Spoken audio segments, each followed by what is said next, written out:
Mama akwaba wofre me adwoa searching mesrel na wa subscribe to my channel. Me a notification bell no so for more news. Central phone share mu under their pressure almost them say ya say ni wu na ferry na more to Ghana mra to actually say mabunu esua de na mo de ba sa kwose sa o ma free o mo asuku mu say mo ye youth connect mo de o mo aba campaign ase. If it is not good, it wasn't good yesterday, it should not be good today. And to o mo de so bo kra ebo minister for education. I feel almost a vice president.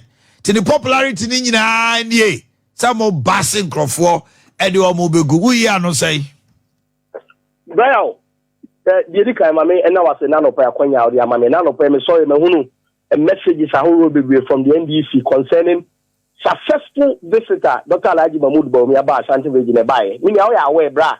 And now no drada Dr. Alaji Mahmoud Bawumia ba Ashante region say ordinance some betuja oni ahemfo mpanifo okuru machiai oni asofo mpanifo oni businessmen e share di nkomo oko magazine ema oni magazine fo ko di nkomo ko market central market na buyout ni me say one pictures one videos one edomo a even anopa ho machia Dr. Alaji Mahmoud Bawumia be pia free the fee asantimai botwi ene kosia Dr. Alaji Mahmoud Bawumia on the principal street of Kumasi.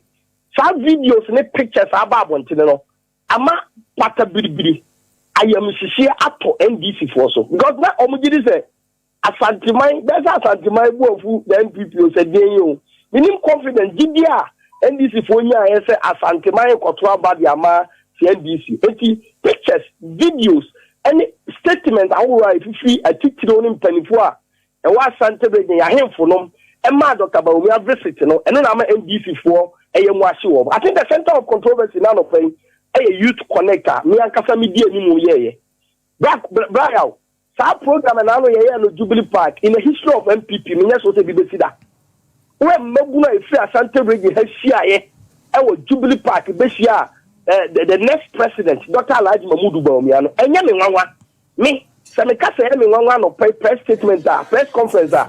The regional chairman of the NDC and Batch and Poye no. Because numbers I babon no omo yemwashi omo baya maka se NDC wa Asante region youth wing me magu NDC magunu ku e wa Asante region edientia da be na hu se NDC fo mpo aye meeting afrem magunu se omo ye bibi di afrem magunu wa Asante region so meto abamo na kwasi ufre na busa no se when was the last time NDC ye magunu program okroma na ne ye ni abrene mabuno koku ahoro hia ye ni tailor fo hia ye ni hairdressers hia ye ni obaya nche bia na mete free SHS graduate and first time voters association.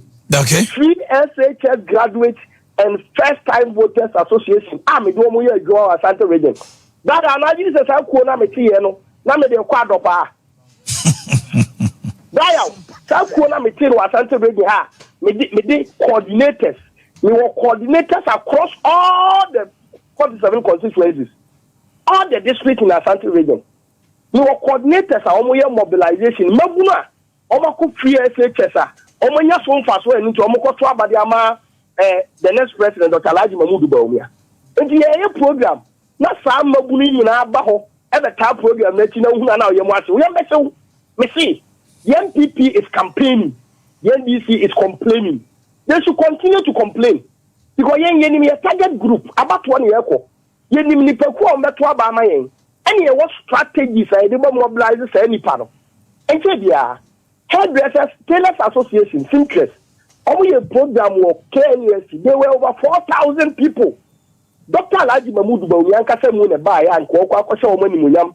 E ma ye sika ye de ko support wo mo. Tuji this as amaguno no. And now me me da e joada ye program yi. Omuma metayeti tailors any simcrest are about 1,005 hairdressers united and other groups about almost 800 you won't come magunu bebrebe a omuba program no SHS form by no me say but I know a program na SHS also born Interco Stadium SHS okay born Interco Stadium and you omu kra omu say 3 SHS graduate for an program as in bebre do mo pe e ne ba ho bebre do mo pe ne bo mu ba ho. We are not denying the fact that SHS will be ho.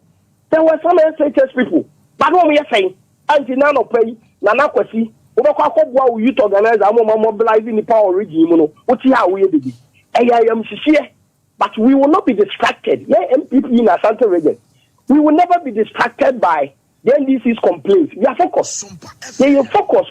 Say, a mabulo over 18 years, or more nursing training colleges, or more teacher training colleges, or more other institutions, or more the policies of the MPP. Tumuno, they don't make a campaign. That's what they are. You can't force an undetermined party supporter to a program. Obia onje party some kwen you know. It was a friend I want back. This is a principle that the NDC should understand. You can't force an obia onje party in some you know. That's what I'm meeting Oma. They are saying that we are bad people. John Mahama offering crying, but not what Amaliana say. Bono acquire campaign on for bus. It will me your program. Not so be so about me or bus. Me for my number. I'm on the bus. So what is the bus for? But we agree. I have fear election year. Far complaints we know. Over to the brain. To me, this is a Brian Motia. Mama me pay too much premium. I'm really focusing on the same post to. Koko on the book at Neza. Quarter from. Okoye nipa no mu free cran quarter malino. Omo an tra ka no mu die tire no mu ko tire betiri. Obi en empia bonte me do machi. Ana amanfo jeje omo da ekwa no mu da soro. Ana mu video no mo hwe o. Me because how see it be kan kwasasem say sebio islemuni de yamani medi no mo djuma mu dia vice president officer nto mo tirim itam ka cho say ye nu mu nsema ye kan no ye jaw mo saa so ye nya no saa affect papa affect big time saa sem na hope si kan no e kan ho be tamale omko obi ansore ni umachi because majority of them are Muslims. To go kasa asa nisi mgrofo a wow enne wakọ ho se ukọ e campaign wakọ se ukọ e campaign wan na ensore medi wachi e obere omunu yetari na ompana so no ho ntiadia mo yeye no mo kere Japan supporters tikelengele e wi achi no investigator eto mo be na aluplay I investigator e draw no pa breaking news and cry and saka e draw numera mate e draw numera breaking news and cry and saka from Jubilee House to tea party no go party no fi omo wi a no makwatra on platform no so no ma sere ya tujegum ye se party no ye go party no fi ye pese ye na party no position said the be ya Dr. Evans Kennedy and this one who bam all kind of things. And no more must I bet na say can say Mona Mosuma na say o me party no said ye be ya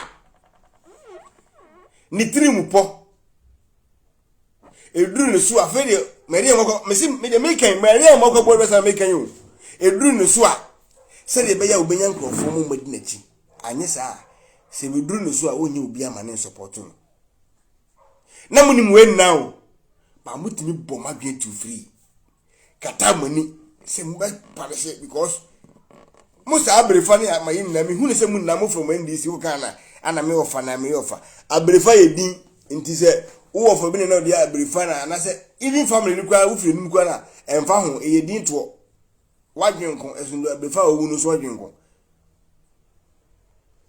ana mu ye ya na mayera mayana ena me no ka sei